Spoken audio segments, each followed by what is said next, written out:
बांग्लादेश में जो civil war वाली सिचुएशन आ खड़ी हुई है और जिस तरह से कट्टरपंथी इस्लामिक संगठन के लोगों ने वहां पर सड़कों के ऊपर आकर आतंक मचाया था, उसे देखकर कई सारी इंटरनेशनल मल्टीनेशनल कंपनीज बांग्लादेश से शिफ्ट होकर भारत आ जाए। The textile industry, the backbone of the economy of Bangladesh, is bearing the brunt of the crisis. 2 दिनों में भारत में कपड़ा बनाने वाली कंपनियों के स्टॉक्स 20% तक बढ़ गए।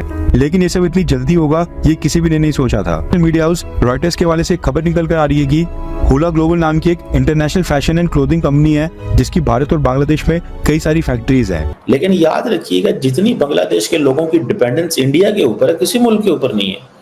सो जैसे ही हुकूमत संभलेगी, आप जरा इंतजार कीजिएगा, इस मेरी प्रेडिक्शन को नोट कर लें कि बंगाली खुद कांटेक्ट करेंगे इंडिया के साथ और वो इंडिया से हेल्प मांगेंगे। ये भारत और बांग्लादेश से आर्टिकल्स परचेज करके अमेरिका, यूरोप और कई सारे वेस्टर्न देशों में वहां पर टॉप के इंटरनेशनल ब्रांड्स को सप्लाई करते हैं। कई सारे लग्जरी क्लोथिंग ब्रांड्स इनके क्लाइंट हैं। बांग्लादेश प्रोटेस्ट को लेकर कंपनी ने कहा है कि पॉलिटिकल टर्मोइल के कारण हम अपनी ऑर्डर बुक को रिस्क में नहीं डाल सकते हैं। लोग बातें कर रहे हैं जी कि इंडिया जो है ना वो मुश्किल में होगा, इंडिया के लिए प्रॉब्लम होगा बांग्लादेश में। मुझे नहीं लगता। For a moment there is a shock. इसलिए कंपनी ने फैसला किया है कि जो भी ऑर्डर्स हैं वो बांग्लादेश से शिफ्ट करके भारत के सप्लायर्स को दे दिए जाएंगे। कि अभी की न्यूज है कि जो चाइना ने इंडिया को मुबारकबाद दी है कि भाई आप दुनिया के 10 बड़े मुल्कों में शामिल हो गए हो जो कि दुनिया के सबसे ज्यादा चीजें मैन्युफैक्चर करते हैं। वो पाकिस्तान का दोस्त ना हुआ ना हुआ हाँ। क्योंकि वो बाहर वाली कंट्री को वो मुबारकबाद दे रहा है क्योंकि वो एक तो गैर मुसलमान है। वो ये चाइना बहुत बड़े मुसलमान है ना, चाइना मुसलमान। जय हिंद दोस्तों, बांग्लादेश पॉलिटिकल टर्मोइल के बारे में तो आपको पता चल ही चुका होगा क्योंकि बांग्लादेश में जो शेख हसीना वाजिद प्रधानमंत्री रही हैं, उन्होंने अपना पद त्याग कर भारत पधारी हैं और उसके बाद बांग्लादेश में कला की सिचुएशन बन गई है। जमात इस्लामी और जो पार्टीज हैं यहाँ पर काफी कुछ अपना पॉलिटिकल एस्टैब्लिशमेंट लेने की कोशिश कर रही हैं और वहीं इसी बीच बांग्लादेश जो कि टेक्सटाइल का किंग कहा जाता था, टेक्सटाइल इंडस्ट्री जो कि बांग्लादेश का बैकबोन था, वह अब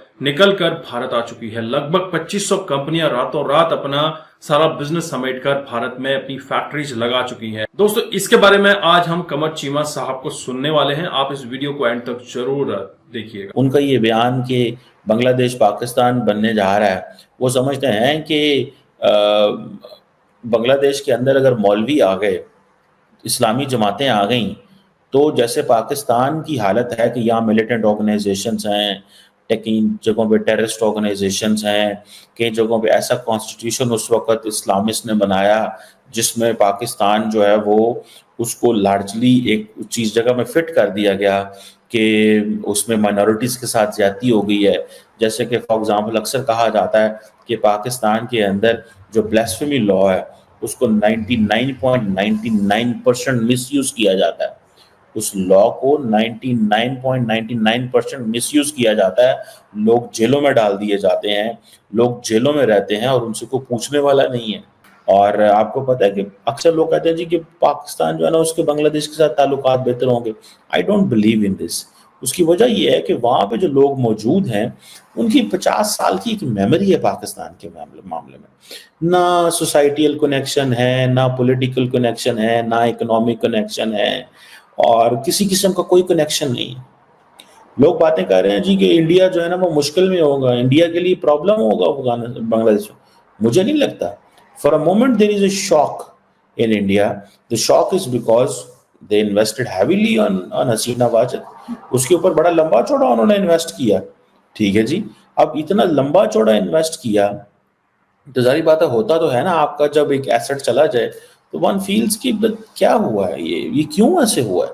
लेकिन याद रखिएगा, जितनी बांग्लादेश के लोगों की डिपेंडेंस इंडिया के ऊपर है, किसी मुल्क के ऊपर नहीं है।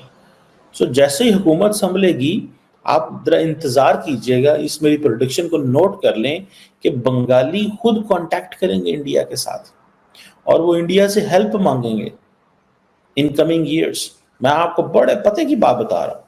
उसकी वजह यह है कि जितनी वहां पे हालात खराब हैं, गुर्बत है, इकोनॉमी के मसले हैं, यूथ है, ये यूथ जो है, एक होता है कि आप जो सिचुएशन पैदा हो रही है ना उसमें एक आप कह सकते हैं जी हाँ जी हमें थोड़ी देर के लिए गुस्सा है, लेकिन लेटर ऑन ऐसे थोड़ा ही होता है, ठीक है जी। लेकिन लेटर ऑन उनको बांग्लादेश से इंगेज करना पड़ेगा, अब इंडिया से इंगेज करना पड़ेगा। आप मुझे ये बताएं कि ये जो बॉर्डर सिक्योरिटी फोर्स है हाई अलर्ट पे, किस लिए हाई अलर्ट पे है? वो भाई बांग्लादेश के लोग समझते हैं कि स्टेबिलिटी इंडिया में है, so we need to get into India. तो वो जो स्टेबिलिटी के लिए वो इंडिया जा रहे हैं, तो आप अभी इंडिया जा रहे हैं, इलीगली इंडिया जाना चाहते हैं। इंडिया की जो बॉर्डर सिक्योरिटी फोर्स है उनको रोकना चाहती है। ठीक है जी, जब से शेख हसीना वाजिद वहां से निकली हैं, आप क्या समझते हैं कि लोग सोचते नहीं कि अब बांग्लादेश में रहना मुश्किल काम है, क्योंकि वहां पे लोग जो हैं एक दूसरे के साथ लड़ रहे हैं, झगड़ रहे हैं, और उनकी जो जिंदगी है मुश्किल होती जा रही है। इकोनॉमी उस तरह नहीं रही, स्कूल बंद है, कॉलेजेस बंद है, पुलिस छुट्टियों पे चली गई है, पुलिस डरती है कि हमें जो है वो मारेंगे वहां। सो इस तरह की जो चीजें हैं वो मुझे आई कैन अंडरस्टैंड। ठीक है, अब हुकूमतें इंडिया जो क्या उसे कहते हैं, बांग्लादेश की हुकूमत भी कर्फ्यू शर्फ्यू लगा रही है कि और इंटरनेशनल बॉर्डर के ऊपर। ठीक है जी, अब देखना यह है कि कैसे ये आइंदा आने वाले दिनों में चलेगा निज़ाम। कि अभी की न्यूज है कि जो चाइना ने इंडिया को मुबारकबाद दी है कि भाई आप दुनिया के 10 बड़े मुल्कों में शामिल हो गए हो जो कि दुनिया के सबसे ज्यादा चीजें मैन्युफैक्चर करते हैं, चीजें मैन्युफैक्चर करके एक्सपोर्ट करते हैं। चाइना को तो हम अपना दोस्त कहते हैं, पाकिस्तान को वो क्या सपोर्ट कर रहा है? क्या पाकिस्तान का वाकई में चाइना दोस्त है या फिर सिर्फ बातें ही हैं ये? देखिए ना, वैसे तो मेरे ख्याल में वो जिस तरह वो ये बात कर रहा है, इसको अगर मद्देनजर रखे तो मेरी नजर में वो पाकिस्तान का दोस्त तो ना हुआ, दोस्त ना हुआ हाँ। क्योंकि वो बाहर वाली कंट्री को वो मुबारकबाद दे रहा है, क्योंकि वो एक तो गैर मुसलमान है। वो ये चाइना बहुत बड़े मुसलमान है ना। चाइना मुसलमान कैसे हो गया? फिर इस्लामी मुल्क तो ना हुआ भाई। हाँ, इस्लामी मुल्क ना हुआ, उसके साथ हमने ताल्लुक ही नहीं रखना। मेरी नजर में तो उसके साथ अमन नहीं रखना चाहिए, समझे कि नहीं? क्योंकि वो जो है ना फिलहाल वो दुश्मन ममालिक के साथ, मेरा मतलब वो शेयर कर रहा है ना। हाँ। हमें उनकी मेरे ख्याल में प्रोडक्ट जो है उसका भी बाइकआउट करना चाहिए। ये फिलहाल ये भी इसराइल की एक कॉपी है ना, चाइना भी हो गया, चाइना भी इसराइल की कॉपी हो गया। सर ये अगर न्यूज चाइना, जी उसने हमारी तमाम तजारत जो है ना, जो भी है उसने कम से कम ना हमारे मुल्क को बहुत नुकसान पहुँचाया ना चाइना ने। प्रोडक्ट जो इन्होंने, इसराइल ने क्या चाइना ने? फिलहाल चाइना और इसराइल ये दोनों मिले हुई है ना। अच्छा, ठीक हो गया। और इंडिया के बारे में क्या ख्यालात है? इंडिया तो हमारा सारी जिंदगी दोस्त बन ही नहीं ना सकता, दोस्त नहीं बन सकता, नहीं बन सकता। मतलब कि गैर मुस्लिम कोई भी मुल्क को हमारा दोस्त नहीं है। हमारा कैसे दोस्त होता है? हमारा दुश्मन है, वो खुला दुश्मन है। बिल्कुल, नबी पाक सल्लल्लाहु अलैहि वसल्लम ने भी यही कहा है। सर ऐसे नहीं कहा, झूठ ना बोले सर, ऐसे नहीं कहा। नबी सल्लल्लाहु अलैहि वसल्लम ने ऐसे नहीं कहा। उन्होंने कहा जो यहूद है ना, हाँ जी, यहूदी पहले वो क्या कहते हैं, जो हमारे मजहब यहूद नसारा, हाँ जी, वो हमारे खास कर यहूदी जो इसराइली है, वो हमारे दोस्त नहीं हो सकते। दोस्त नहीं हो सकते, कहा दुश्मन थोड़ी का।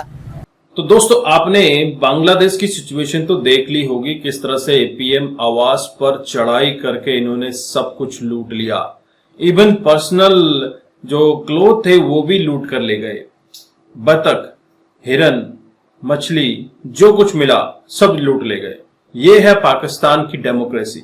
और इस डेमोक्रेसी को बचाने के लिए हसीना वाजिद ने काफी मशक्कत की, लेकिन अब उनके हाथ से मामला निकलता गया, क्योंकि वहां पर जिहादी और कट्टरपंथी माइंडसेट के लोग काफी बढ़ चुके थे। दोस्तों, इसका खामियाजा बांग्लादेश को आने वाले दशकों तक भुगतना पड़ेगा, क्योंकि बांग्लादेश की जो बैकबोन कही जाती इंडस्ट्री है टेक्सटाइल, ये इंडस्ट्री अब भारत में शिफ्ट होती हुई दिख रही है। बांग्लादेश को फिर से पुराना बांग्लादेश बनने में काफी समय लगने वाला है, क्योंकि कई लोग जो बांग्लादेश में टेक्सटाइल इंडस्ट्री पे काम कर रहे थे, उनके रोजगार, उनका परिवार, उनका बिजनेस, उन सब चीजों से चलता था। लेकिन अब ये सब खत्म होता हुआ दिख रहा है और इसको स्टैब्लिश करने में सालों लग जाएंगे, क्योंकि बांग्लादेश की सिचुएशन भी अब पाकिस्तान की तरह होने वाली है। पाकिस्तान जैसे कि न घर का है न घाट का है, जब जिसने चाहा पेंडुलम की तरह घुमा लिया। जैसे कि बांग्लादेश में जो अभी सिचुएशन हुई है, अमेरिका ने कहीं न कहीं आईएसआई का इस्तेमाल करके फिर से पाकिस्तान को गर्त में धकेला है, और पाकिस्तान खुद ही चाहता था कि वो कीचड़ में घुसे। बांग्लादेश को फिर से 1971 की तरह वो बात कर रहे हैं कि हमने वापस 1971 करवा दिया है। अरे मूर्खो, ये तो समझो कि जो 1971 हुआ था तुमसे ही अलग हुआ राष्ट्र है, तुमसे ही अलग हुआ टुकड़ा है, फिर उसमें तुमने 1971 क्या करवा दिया। ये तो बांग्लादेश के लोगों की जहालत है कि उन्होंने अपने देश में ही इतना नुकसान फैलाया है। कुछ लोग बोल रहे हैं डिक्टेटरशिप खत्म हो गई, कुछ लोग बोल रहे हैं कि अब एक नया कानून आएगा। देख लीजिएगा आने वाले समय में बांग्लादेश की सिचुएशन भी सीरिया, इराक और पाकिस्तान जैसी होने वाली है और भारत से ही वह मदद मांगेगा। ध्यान रखिएगा। आपको पता है कि मोहम्मद यूनिस नोबेल पुरस्कार विजेता है, इन्होंने अब कमान संभाली है और भारत को चेतावनी देते हुए कहते हैं कि अगर पड़ोस में आग लगती है तो उसका खामियाजा तुम्हें भी भुगतना पड़ सकता है। क्या भारत ने बांग्लादेश की सिचुएशन ऐसी खराब की है? क्या बांग्लादेश में लोगों को उकसाया कि तुम संसद में जाके, प्रधानमंत्री आवास में जाके उनके कपड़े लूटो? भारत ने कहीं पर भी ये कोशिश की है कि बांग्लादेश में रॉयट्स हो? जो भी बाहरी ताकतें हैं इन्होंने बांग्लादेश को बर्बाद किया है और इसका साथ दिया है उन कट्टरपंथ लोगों ने जो कि हसीना वाजिद को नहीं चाहते थे कि वह वहां पर रूल करे, क्योंकि उनके शासनकाल में आपने देखा बांग्लादेश एक बढ़ती हुई इकोनॉमी थी। 5 अगस्त से पहले बांग्लादेश बहुत तेजी से ग्रो कर रहा था, लेकिन अब 5 अगस्त के बाद इन 4 दिनों में ही लगभग 2500 कंपनीज भारत आ चुकी हैं, कई कंपनीज देश छोड़ चुकी हैं। इससे नुकसान किसको होगा? बांग्लादेशियों को होगा, बांग्लादेश की इकोनॉमी को होगा। दोस्तों, आपके क्या विचार हैं? आप जरूर कमेंट कीजिएगा। क्या बांग्लादेश नेक्स्ट पाकिस्तान बनने वाला है? मैं आपको मिलता हूं नेक्स्ट वीडियो में। अपना ध्यान रखिएगा। जय हिंद, जय भारत, जय श्री राम।